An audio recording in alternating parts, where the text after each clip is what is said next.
আমি তখন ঢাকা ইউনিভার্সিটির স্টুডেন্ট, সেকেন্ড ইয়ারে পড়ি। সেই অবস্থায় একটা চাকরিতে জয়েন করেছিলাম। তো পড়াশোনার পাশাপাশি চাকরিটা করা যেত এমন একটা চাকরি।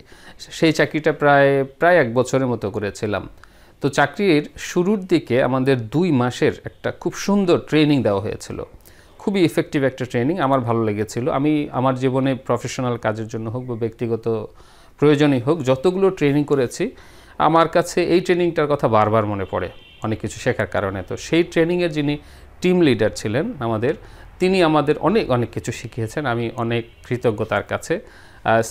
স্যারের নাম বলছি না এই মুহূর্তে। স্যার যদি আমার এই ভিডিওটা দেখে থাকেন তো স্যার অটোমেটিক বুঝতে পারবেন আমি কার কথা বলছি।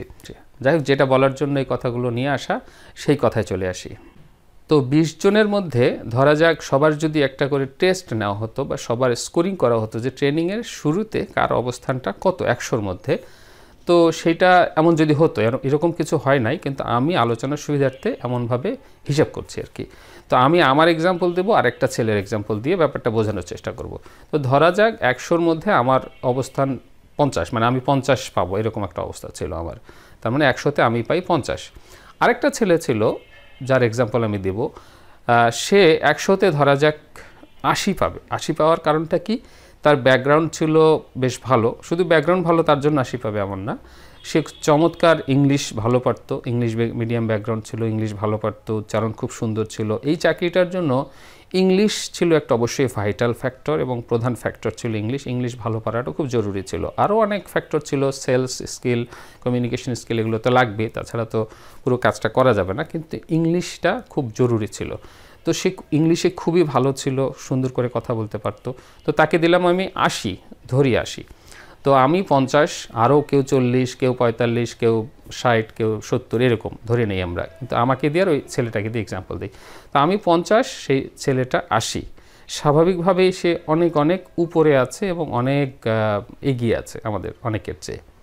তো যখন ট্রেনিং শুরু হয় তখন আস্তে আস্তে আমরা অনেক কিছু শিখি এবং আমাদের কমিউনিকেশন স্কিল, ইংলিশ আরও ইমপ্রুভমেন্ট হতে থাকে, প্রেজেন্টেশন স্কিলগুলি ইমপ্রুভমেন্ট করতে থাকে আস্তে আস্তে, এবং আমরা অনেক কিছু শিখতে স্বাভাবিকভাবেই ওই জিনিসটার আমাদের স্কিলটা বাড়বে।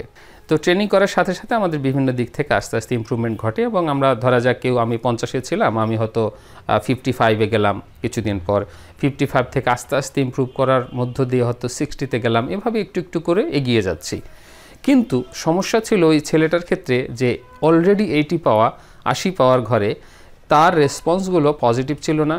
সে মনে করতো যে সব কিছুই সে জানে অলরেডি, সে সুন্দরভাবে ইংলিশ তো বলতেই পারে, সুতরাং তার শেখার তেমন কিছু নাই।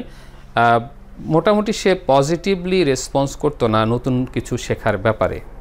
আমি 50 থেকে 51-52 হয়ে 60-60-এ যাচ্ছি, 60 থেকে আস্তে আস্তে ধরেন শেষ পর্যন্ত আমি 65-তে গেলাম। কিন্তু সেই ছেলেটা অলরেডি যে 80-তে, আমার চেয়ে গিয়ে কিন্তু অনেক, 80-তে সে 81-তে যাচ্ছে না, 81-এ যাচ্ছে না। তার মানে তার লার্নিং অ্যাটিটিউড নাই, পজিটিভ অ্যাটিটিউড নাই শেখার প্রতি।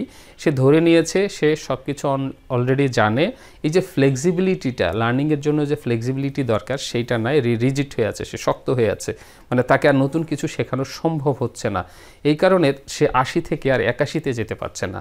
যাই হোক, সংক্ষেপে যদি বলি, শেষ পর্যন্ত আমরা সেই 50 থেকে একটু করে এগিয়ে 60-65 পর্যন্ত গিয়েও সেই ট্রেনিংটাতে পাশ করলাম, টিকে গেলাম, জবটা আমাদের পার্মানেন্ট হলো। কিন্তু সেই ছেলেটা 80-তে থাকা, যার অবস্থান শুরু থেকেই ভালো ইংরেজি পারা, কিন্তু শুধুমাত্র নতুন কিছু না শিখতে চাওয়ার কারণেই হোক বা যেভাবেই হোক আপনি চিন্তা করেন, সে শেষ পর্যন্ত ট্রেনিং থেকে বাদ পড়লো। আমাদের স্যার মাঝে মধ্যে আমাদেরকে জিজ্ঞেস করতেন। প্রথমবার যখন জিজ্ঞেস করলেন তখন আমরা বুঝতে পারলাম না উনি কী জানতে চাচ্ছেন। তার প্রশ্নটা ছিল এরকম যে, তোমাদের বা ক্যান্ডিডেটদের বা যে কোনো চাকরিতে যখন আমরা নিয়োগ দেই তখন কোন জিনিসটা সবচেয়ে বেশি গুরুত্ব দিয়ে দেখা হয়, তোমরা বলতে পারবা? তো আমরা কেউ বললাম, যেহেতু ওখানে ইংলিশের খুব দরকার ছিল, আমরা বললাম যে হ্যাঁ স্যার, ইংলিশ স্কিল। কেউ হয়তো বললাম যে এডুকেশনাল কোয়ালিফিকেশন, কেউ হয়তো বললাম স্মার্টনেস, ইত্যাদি। তো স্যার বললেন যে হ্যাঁ, সবগুলোই লাগে, কিন্তু আমাদের প্রধান যেটা জিনিস আমরা প্রথমত দেখি সেটা হলো অ্যাটিটিউড পজিটিভ হলে সব কিছুই করানো সম্ভব, অ্যাটিটিউড নেগেটিভ হলে তাকে দিয়ে কাজ করানো সম্ভব না। সুতরাং অ্যাটিটিউড প্রবলেম থাকলে বা শেখার অ্যাটিটিউড না থাকলে, লার্নিং অ্যাটিটিউড না থাকলে সেই ছেলেটার মতো যে 80 থেকে 81-তে যেতে চাচ্ছে না আর সে সব জানে মনে করতেছে, সেটা একটা সমস্যা ছিল।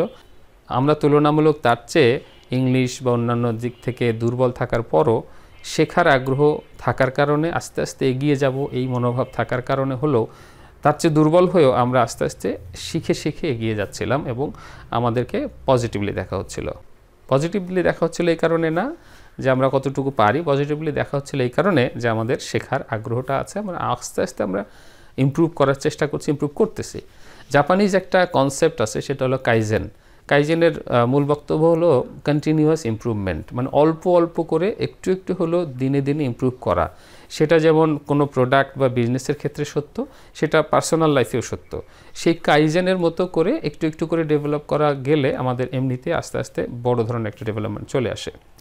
আপনি যদি ধরে নেন আপনি সব জানেন, আপনার আর শেখার কোনো কিছুই বাকি নাই, সব কিছুই আপনার শেখা হয়ে গেছে, তাহলে সেই দিন থেকে আপনি আবার নতুন করে অশিক্ষিত হওয়া শুরু করবেন। ভালো থাকবেন সবাই, ধন্যবাদ।